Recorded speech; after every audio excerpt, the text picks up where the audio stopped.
Hello, you're listening to Hugo Talks, another lockdown news roundup.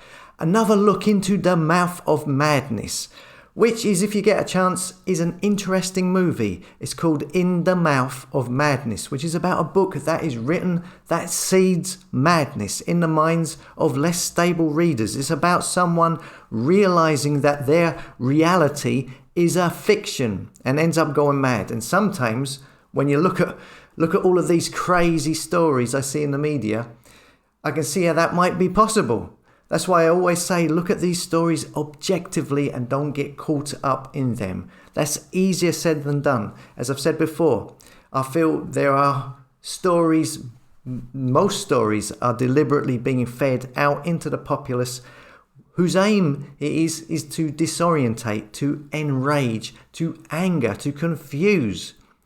That's why you need faith and inner belief and inner strength. You need something to anchor you. Like I said before in that Weather the Storm video, you need something to hold on to while the storm is going crazy around you. Otherwise, you're going to get thrown off the boat into the waters. Don't get caught up with the madness. It's all about faith and belief.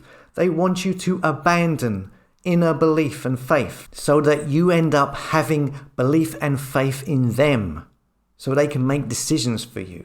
Anyway, now first up, this is Gary Neville, England football guy. He was asking there just before Christmas for everyone to go and protest. But then he didn't go to it himself, I believe. Now it seems he's joined the Labour Party. It says here, Gary Neville joins Labour and considers move into politics. Some have speculated he may run to succeed Andy Burnham as Mayor of Greater Manchester. So it looks like they are grooming him to play the opposition. Here's Gary Neville in a strange outfit, I found. So I suppose they have to try something, don't they? They realise the game is up, that people have sussed the left-right Hegelian dialect trick, the controlled opposition trick, both cheeks of the same arse, both the same wings of the same bird, with the House of Commons being the theatre to put on the show. The people see through this now. Many have seen through it for a long, long time. You can't lose if you have an election and are limited to two sides and they're both controlled by the same people. This is why they love to push characters, build them up, bring them down, have them come back. It's all a soap drama to stop you looking at who is behind everything. In the media, there's a lot of talk of Boris leaving. Will bumbling Mr. Blobby Boris go? Now, if you hate Boris, you're too caught up in the story. If you love Boris, you're too caught up in the story.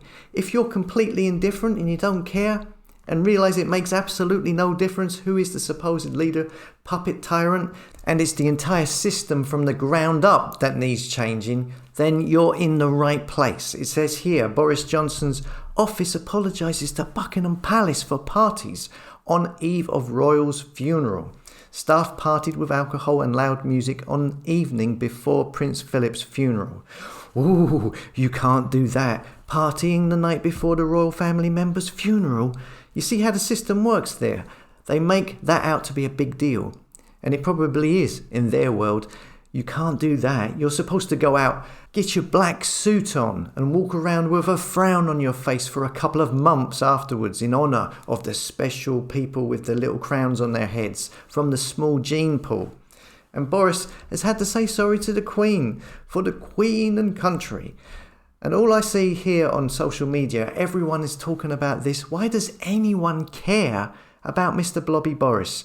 The majority still don't get it that this guy is a newsreader. He's a presenter. He's just reading from a script. He's the postman. He's not posting you a letter. He's just delivering it. He's delivering a message from the bankers, amplified by the media, in order to enslave you in a digital prison. That's it. Oh, and get the country into as much debt as possible. And if he goes, then the next person will carry on exactly the same way. That's what was said in that Iron Mountain report video. It's the system that's the problem and the people behind the system. You'd think that people would have worked this out by now. Here we see a load of people outside 10 Downing Street all dressed up like Mr. Blobby Boris, world's gone mad. You can't take it seriously anymore. It's a publicity stunt from some fella, I believe. It's a bit of a laugh, and they think, though, if he resigns, it's going to make a difference.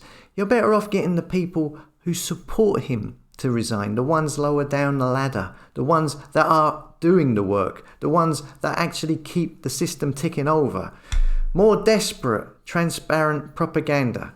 And it's a good sign, because this is the most pathetic attempt at propaganda ever. This is the winner. This is so desperately sad that it's a sign that they are losing, because if they have to revert to this type of nonsense, they are running out of ideas. Cardiff University study suggests that men wearing face masks are deemed more attractive. I mean, this is a pitiful attempt to try and make people believe that others will find them more attractive if they wear a mask. And for some reason, this is targeted at men, not women. This is the type of nonsense that should be highlighted, because it reveals the madness of the media, the madness of these universities, of the academia, and how they are clearly not making any sense. Okay, now that's me done. Keep the faith, stay strong. As always, thanks for listening. Come and subscribe to the tribe at hugotalks.com, a place for like-minded souls, and I'll see you later.